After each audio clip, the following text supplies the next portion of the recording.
সিলেটে কুয়াশা চাদরে ঢাকা হাড় কাঁপানো শীত না পড়লেও বইছে হিমেল হাওয়া। শীত উপভোগে আনন্দে মেতেছেন নাগরিকরা। স্থানীয় শাকসবজিতে পরিপূর্ণ হাট বাজারে পড়েছে নতুন ফসল কেনা বেচার ধুম।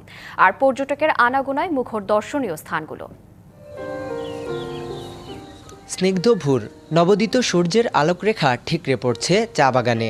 তখনও দুটি পাতা একটি কুঁড়িতে জমে আছে ফোঁটা ফোঁটা শিশির বিন্দু। সিলেটে শীতের সকাল মানেই যেন প্রকৃতির অপরূপ রূপসুধা, আর ধোঁয়াটা চায়ের কাপে চুমুক। চা বাগানে শীতের এ আমেজ ধরা দেয় অকৃত্রিম স্নিগ্ধতা নিয়ে। এমন পরিবেশে শান্তির নিঃশ্বাস নিতে সাত সকালেই আসেন অনেকে।